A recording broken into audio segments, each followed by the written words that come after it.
Hello, everyone. My name is Angelia Stewart. I'm going to go over my big problem.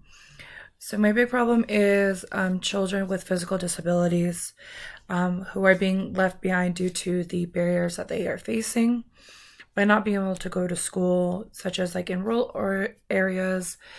Girls sometimes won't be able, are not allowed to go to school due to their where they are living, like certain countries. I know here in the United States, they try to provide educational purposes and resources for them, but sometimes it doesn't work out that way.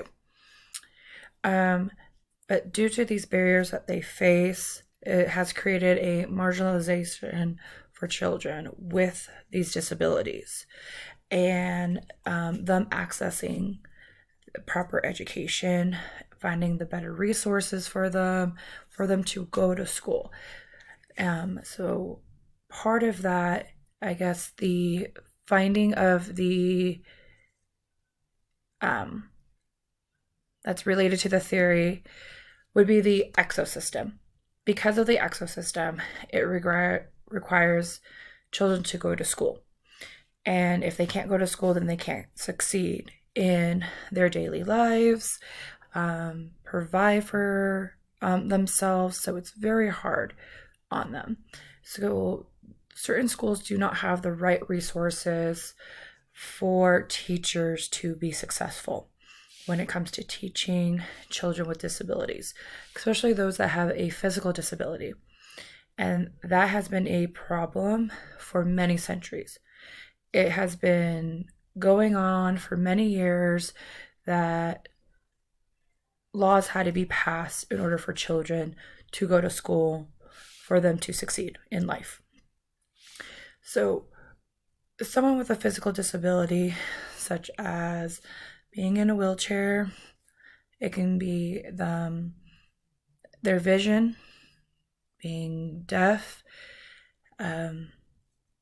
loss of limbs, anything that has to do with walking, riding, climbing, seeing, hearing, those sort of things. Those are all physical disabilities right now. And it has been going on for these children, and it's hard for these children as well.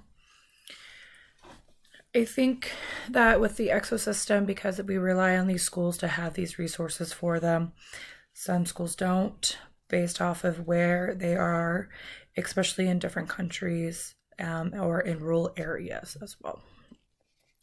So, the behavioral learning theory pretty much is a branch of physicology that focus on how people learn through the interactions of the with the environment.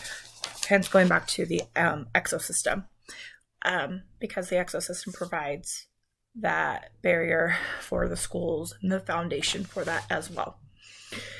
So it's based on the idea that all behaviors are required through conditioning,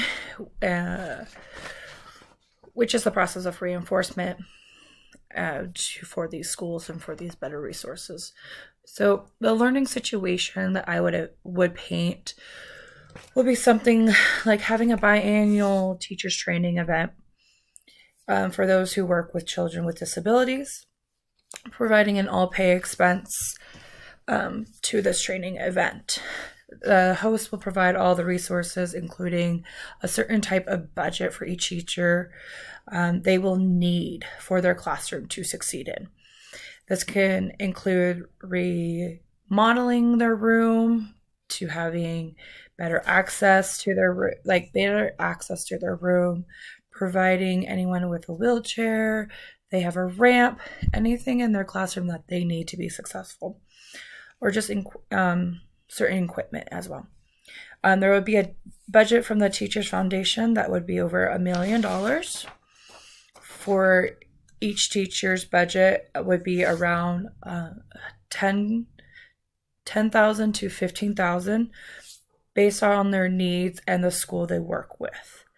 So in that theory, it would be great for teachers because they'll have the proper resources and the support from the schools as well. Thank you. I will be looking forward to your feedback.